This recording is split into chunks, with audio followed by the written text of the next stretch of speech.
서기 192년 지상에서 가장 강력한 남자가 개인 집무실에 앉아 목록을 작성하고 있었다. 그것은 적의 목록이 아니었다. 배신자의 목록도 아니었다.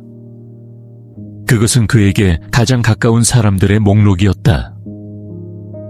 그의 첩, 그의 시종장, 그의 개인 고문들.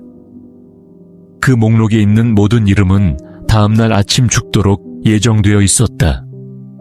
그는 목록을 완성하고 내려놓고 목욕을 하러 갔다.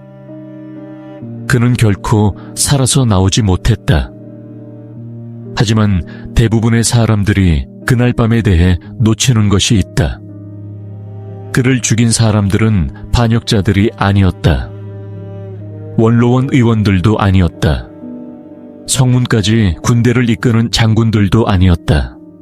그들은 로마에서 여전히 그를 용인하는 마지막 사람들이었다.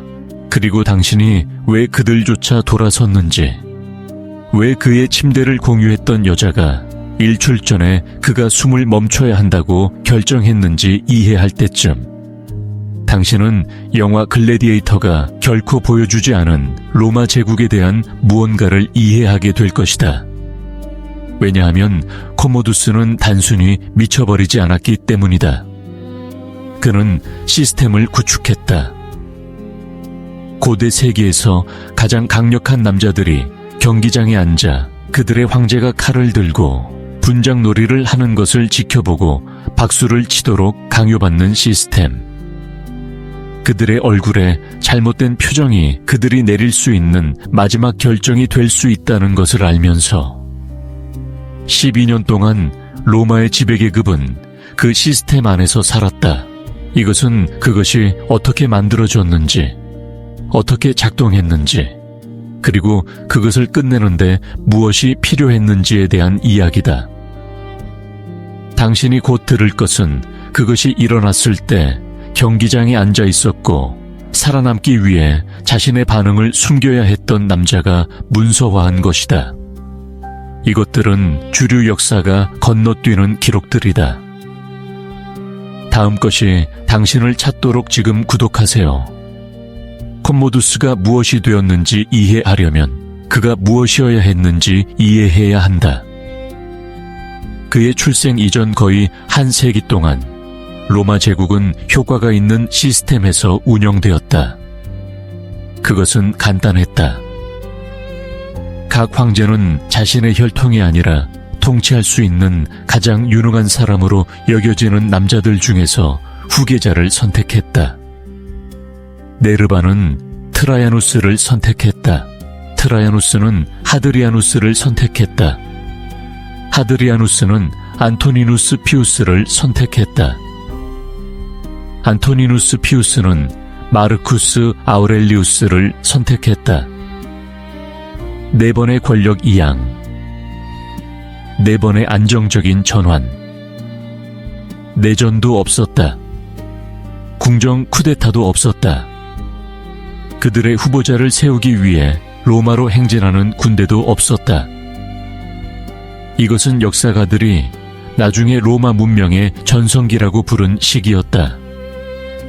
그리고 그 마지막 장을 주재하는 남자는 마르쿠스 아우렐리우스였다.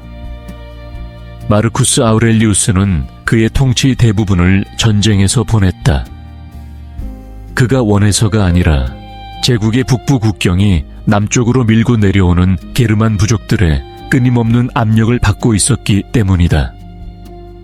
그는 군사 캠프에서 살았다. 그는 병사들과 함께 먹었다. 그는 브리튼에서 시리아까지 뻗은 제국을 통치하면서 텐트에서 잤다. 그리고 그 삶의 여백에서 전투 사이에, 외교 회의 사이에, 수백만 명의 사람들에게 영향을 미치는 결정들 사이에 그는 썼다. 나중에 명상록으로 알려진 그의 개인 일기는 그가 제국을 통치하는 것과 같은 방식으로 자신을 통치하려는 시도를 기록했다.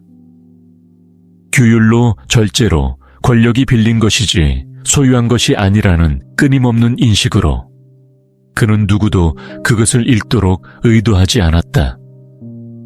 하지만 다음에 이어지는 이야기에 대한 모든 것을 바꾸는 세부 사항이 있다. 마르쿠스 아우렐리우스는 시스템을 깼다. 거의 100년 동안 황제들은 능력에 기초하여 후계자를 선택했다. 마르쿠스 아우렐리우스는 그의 친아들을 선택했다. 이유는 여전히 논쟁 중이다. 일부 역사가들은 그가 진정으로 코모두스가 유능하다고 생각했다고 믿는다.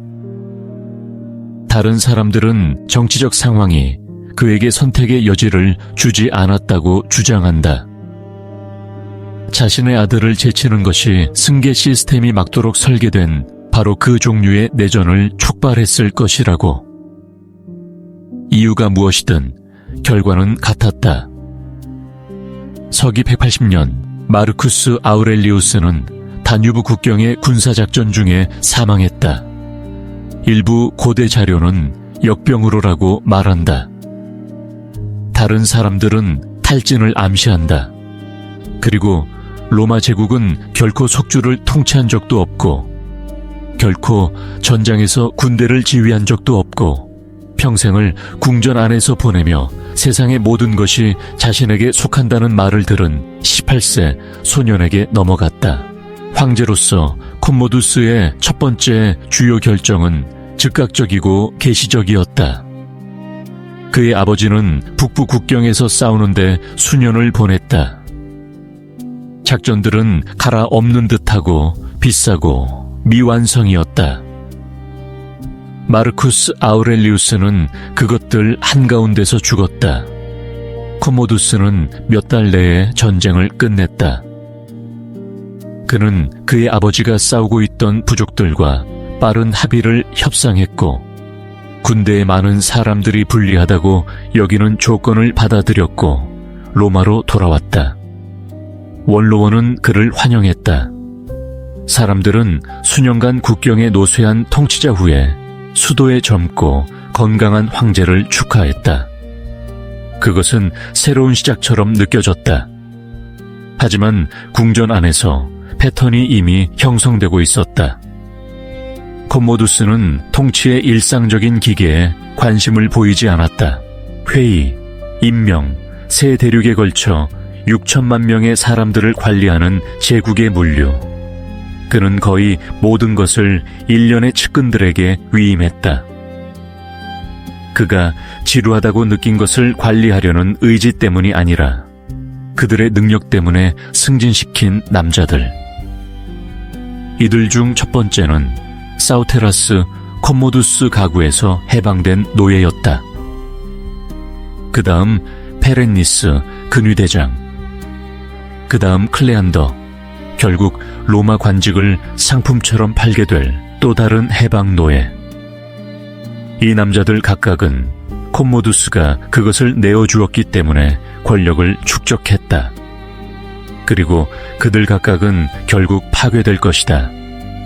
콤모두스의 적들에 의해서가 아니라 그들의 유용성이 만료되었을 때, 또는 대중이 누군가를 비난할 필요가 있을 때 콤모두스 자신에 의해. 하지만 그 모든 것은 나중에 왔다. 먼저 황제의 정신을 영구적으로 바꾼 밤이 왔다. 서기 182년, 새 통치 2년도 되지 않아 황제를 죽이기 위한 음모가 형성되었다. 그것은 외국적들에 의해 조직되지 않았다. 군사 반란이 아니었다. 그것은 황실 가족 안에서 왔다. 중심 인물은 루실라, 콤모두스의 누나였다. 루실라는 이전 공동 황제인 루키우스 베루스와 결혼했었고, 이것은 그녀에게 아우구스타의 칭호를 주었다. 로마 여성이 가질 수 있는 가장 높은 명예 중 하나. 베루스가 죽고 콤모두스가 권력을 잡았을 때 그녀의 지위는 줄어들었다. 그의 아내가 이제 루실라가 한때 차지했던 위치를 차지했다. 하지만 음모는 단순히 지위에 관한 것이 아니었다. 여러 원로원 의원들이 음모에 가담했다. 그들은 통치의 처음 2년을 지켜보았다. 그들은 형성되는 패턴을 보았다. 위임, 무관심, 경험 많은 행정가들보다 해방 노예의 승진. 그들은 콤모두스를 지금 제거하는 것이 손상이 깊어지기 전에 합리적인 결정이라고 계산했다. 계획은 단 한 명의 암살자를 중심으로 했다. 그는 황제가 원형 경기장으로 이어지는 좁은 복도에 들어갈 때 콤모두스에게 접근할 것이다. 공간은 좁았다. 경비병은 제한될 것이다. 한 번의 깨끗한 타격. 하지만 암살자는 로마 제국의 궤적을 바꾼 무언가를 했다. 즉시 공격하는 대신 그는 멈췄다. 그는 칼날을 들어 올렸고 그는 말했다. 원로원이 당신에게 이것을 보냅니다. 그 선언은 황제의 경호원들에게 반응할 수 있는 찰나의 순간을 주었다. 그들은 칼날이 닿기 전에 암살자를 제압했다. 콤모두스는 다치지 않았다. 그리고 그 순간부터 로마를 통치하는 남자는 다른 사람이었다. 뒤따른 조사는 신속하고 광범위했다. 루실라는 카프리 섬으로 추방되었다. 몇 달 내에 그녀는 처형되었다. 고대 자료들은 정확한 방법을 기록하지 않는다. 그들은 단지 명령이 황제에게서 직접 왔다고만 기록한다. 관련된 원로원 의원들은 식별되고 죽임을 당했다. 하지만 숙청은 알려진 음모자들에게서 멈추지 않았다. 콤모두스는 그것들이 존재하지 않을 수도 있는 곳에서 위협을 보기 시작했다. 동료의 동료들, 잘못된 사람들과 식사한 남자들, 음모 전 몇 년 동안 루실레에 대해 호의적으로 말한 원로원 의원들. 이 시기 동안 자신이 원로원 의원이었고 이 사건들 중 많은 것을 직접 목격한 역사가 카시우스 디오는 생존 규칙이 하룻밤 사이에 바뀐 궁정을 묘사했다. 서기 182년 이전에는 황제에 대한 근접성이 2점이었다. 서기 182년 이후에는 황제에 대한 근접성이 계산이었다. 궁전과의 관계를 구축하는 데 경력을 보낸 남자들은 이제 그 관계들이 그들을 보호할 것인지 아니면 그들을 표시할 것인지 고려해야 했다. 그리고 대답은 계속 바뀌었다. 왜냐하면 콤모두스는 원로원을 한번 숙청하고 안정화하지 않았기 때문이다. 그는 계속 숙청했다. 다음 10년 동안 원로원 의원들은 제거되고 추방되고 처형되거나 자살로 몰렸다. 장기 계획을 불가능하게 만드는 규칙성으로 아무도 다음 라운드를 촉발할 것이 무엇인지 몰랐다. 연회에서의 비스듬한 발언, 도착에서의 소문, 잘못된 해방 노예에게 속삭여진 이름. 한때 제국의 행정적 중추로 기능했던 원로원은 완전히 다른 것이 되었다. 관객, 이것은 대부분의 사람들이 영화 글래디에이터에서 알고 있다고 생각하는 이야기의 부분이다. 그들은 거의 모든 것에 대해 틀렸다. 콤모두스는 단 한 명의 가치 있는 상대와 경기장에서 한 번의 극적인 전투를 하지 않았다. 그는 수백 번 싸웠다. 고대 자료들, 카시우스 디오, 헤로디아누스, 히스토리아 아우구스타는 황제가 최소 749번 개별적으로 경기장에 나타났다고 기록한다. 그리고 모든 단 하나는 같은 결과를 위해 조작되었다. 작동 방식은 이렇다. 황제는 황제들이 전통적으로 지켜보던 황제 박스가 아니라 검투사 입구에서 콜로세움에 들어갈 것이다. 그는 갑옷을 입고 세크터의 무기를 들고 다녔다. 짧은 칼과 무거운 방패로 싸우는 검투사의 한 유형. 그의 상대들은 미리 선택되었다. 일부는 싸움이 시작되기 전에 부상을 입었다. 고대 자료들은 무대 뒤에서 가해진 절단으로 이미 피를 흘리며 경기장에 들어가는 남자들을 묘사했다. 다른 사람들은 열등한 무기를 받았다. 강철에 맞서는 나무칼, 날카롭게 만들어진 것에 맞서는 무딘 칼날. 또 다른 사람들은 단순히 시작 전에 결과를 들었다. 황제가 신호할 때 항복하라. 황제가 칠 때 넘어져라. 황제가 당신이 죽어야 한다고 결정하면 죽어라. 결과는 결코 의심스럽지 않았다.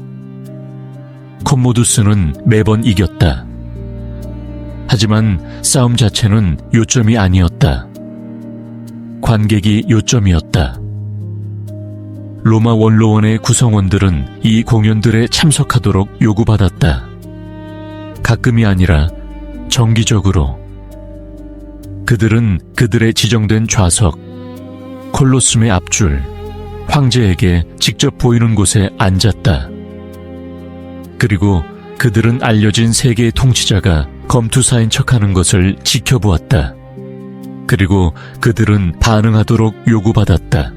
가시우스 디오는 프로토콜을 구체적으로 자세히 묘사한다. 황제가 타격을 가했을 때 원로원은 그를 찬양하며 처방된 문구를 외쳤다. 그가 승리로 칼을 들어 올렸을 때 그들은 박수를 쳤다. 그가 그들의 섹션을 향해 보았을 때 그들은 환호했다. 그들이 원해서가 아니라 침묵이 해석 가능했기 때문이다. 남자들이 이미 인식된 불충성으로 죽어가고 있던 궁정에서 황제의 공연 중에 열정을 보여주지 못하는 것은 합리적인 사람이 감수할 위험이 아니었다. 그래서 로마의 가장 강력한 남자들, 전 총독들, 군사령관들, 법률학자들, 대부분의 현대 국가들보다 큰 속주들을 관리했던 남자들이 돌좌석에 앉아 이미 이긴 게임을 하는 남자를 위해 명령에 따라 박수를 쳤다.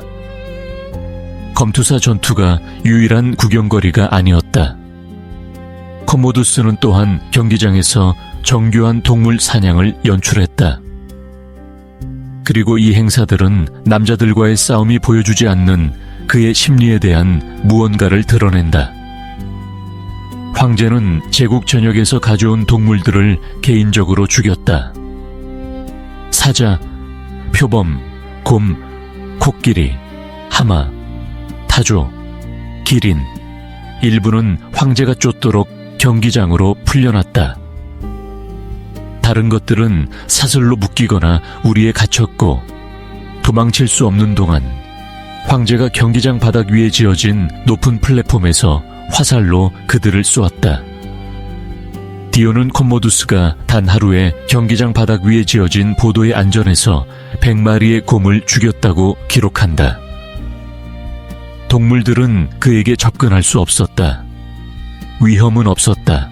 그것은 참석하도록 명령받은 수천 명 앞에서 수행된 살아있는 생물들과의 사격 연습이었다.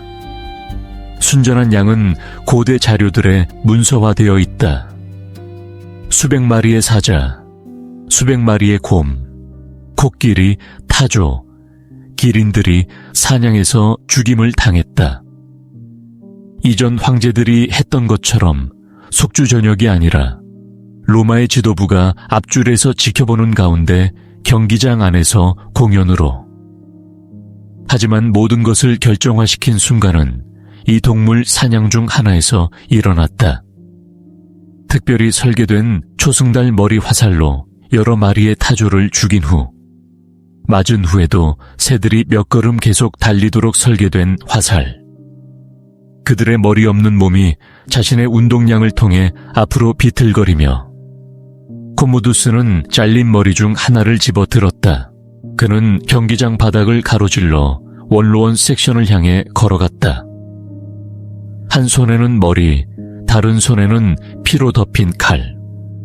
그는 원로원 의원들 바로 앞에서 멈췄고 그는 그들을 응시했다.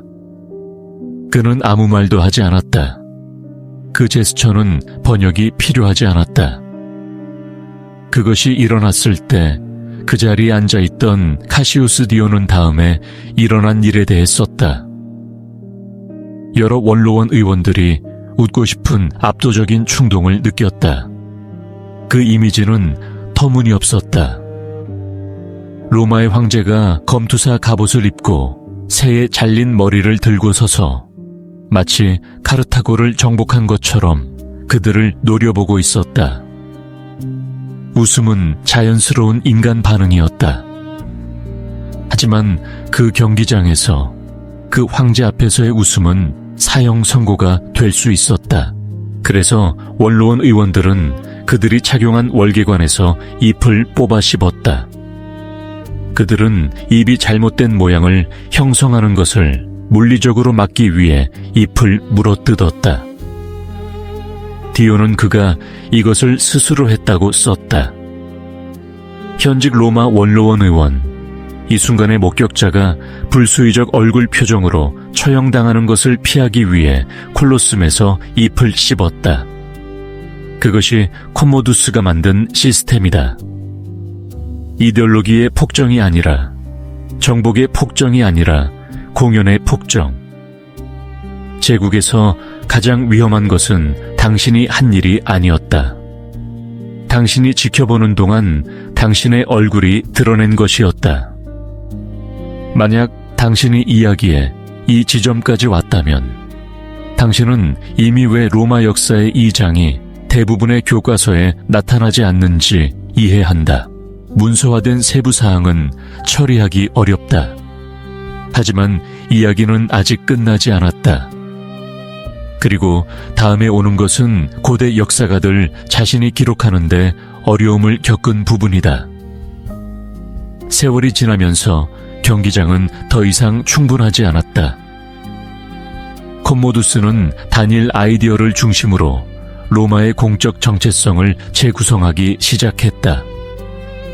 황제가 단순히 통치자가 아니라 필멸자들 사이를 걷는 신성한 인물이라는. 그는 헤라클레스로 분장하여 대중 앞에 나타났다.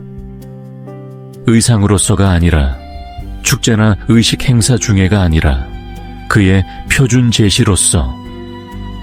그는 로마 신화에서 헤라클레스와 관련된 사자 가죽 망토를 입었다.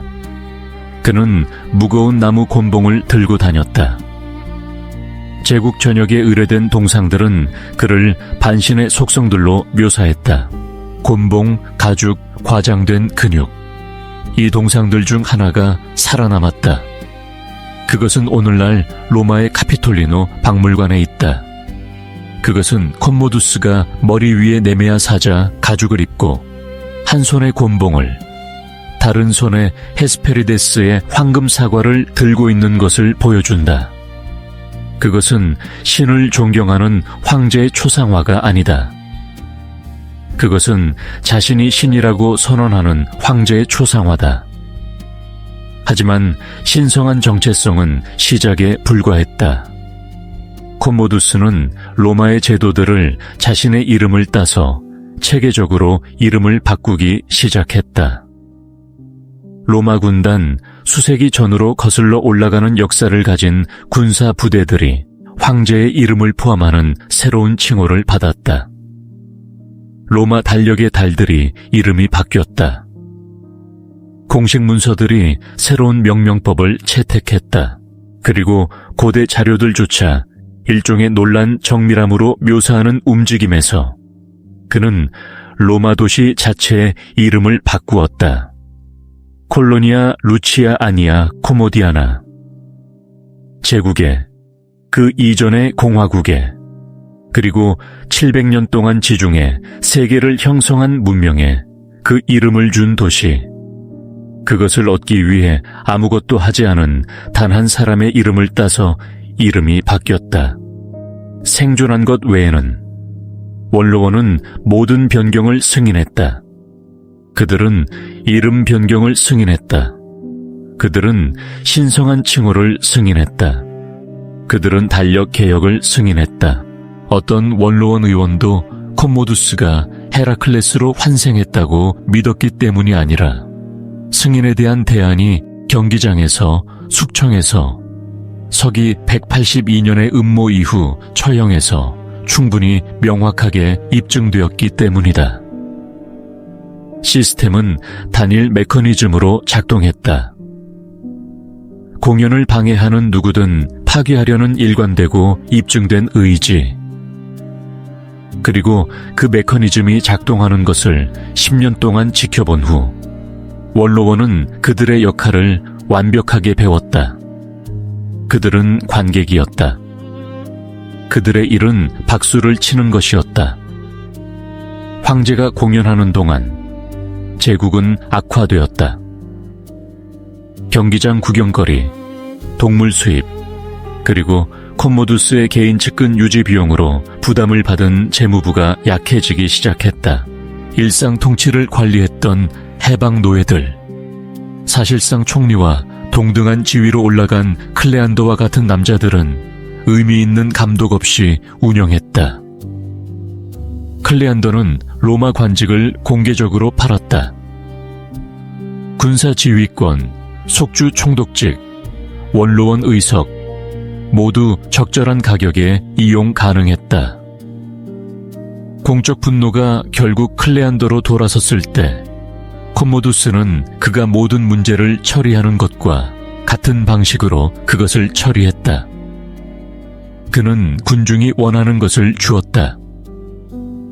클레안더는 붙잡혀 처형되었고 그의 머리는 창에 꽂혀 로마 거리를 통해 퍼레이드 되었다. 누구든 동맹, 연인, 행정가를 그들이 불편해지는 순간 버리는 황제의 능력은 시스템의 결함이 아니었다. 그것이 시스템이었다. 그리고 서기 192년까지 그것은 그에게 가까웠던 거의 모든 사람을 소비했다. 서기 192년의 마지막 달들까지 궁전 안의 상황은 특정 종류의 종점에 도달했다. 코모두스는 점점 더 불규칙해졌다. 그는 서기 193년의 새해를 전통이 요구하는 대로 궁전에서가 아니라 검투사 막사에서 시작하겠다는 의도를 발표했다. 그는 황제로서가 아니라 검투사로 분장하여 새해에 들어갈 것이다. 공식적으로, 공개적으로 도시 전체 앞에서. 상징은 분명했다. 로마의 황제는 더 이상 여가 시간에 검투사인 척하지 않았다. 그는 경기장을 그의 공식 정체성으로 만들 준비를 하고 있었다. 그와 함께 해를 시작해야 하는 집정관들, 로마 정부의 두 최고의 관리들은 검투사 입장의 조연으로 전락할 것이다. 하지만 도발적이었지만 이 계획은 음모를 촉발한 것이 아니다. 목록이 그랬다. 서기 192년 12월 31일 밤, 콤모두스는 서판에 이름 목록을 썼다. 이것들은 다음날 죽도록 예정된 사람들이었다. 이름에는 라이투스가 포함되었다. 근위대장, 황제 자신의 경호원 사령관.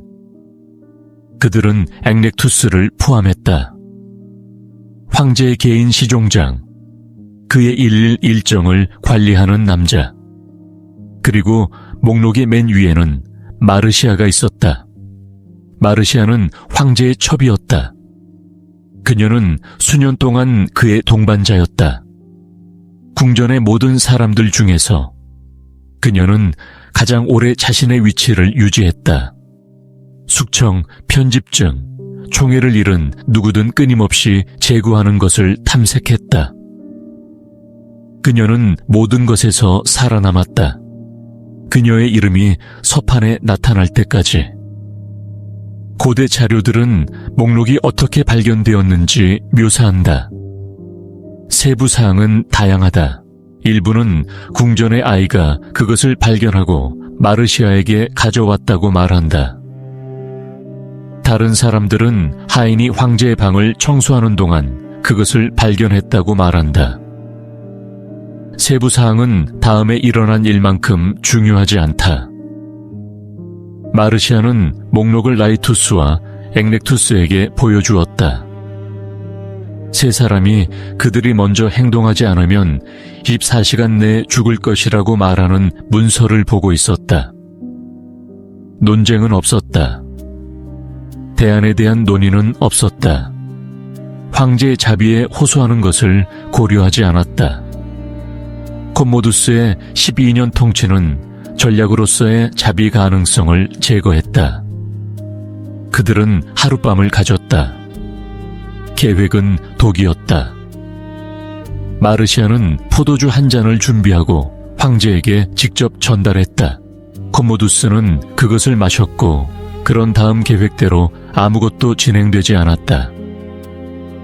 황제는 아팠다. 그는 구토했다. 독은 그를 죽이는 대신 부분적으로 그의 몸에서 스스로 배출되었다. 콤모두스는 약해졌지만 살아있었고 식사 공간에서 목욕탕으로 비틀거렸다. 음모자들은 몇 시간이 아니라 몇 분을 가졌다. 황제가 경비병에게 말할 수 있을 만큼, 도움을 요청할 수 있을 만큼, 무슨 일이 일어났는지 식별할 수 있을 만큼 회복한다면 관련된 모든 사람은 미래 시도를 막도록 설계된 방식으로 처형될 것이다. 그들은 나르키수스를 보냈다. 나르키수스는 운동선수였다. 특히 황제가 훈련에 사용한 레슬링 파트너.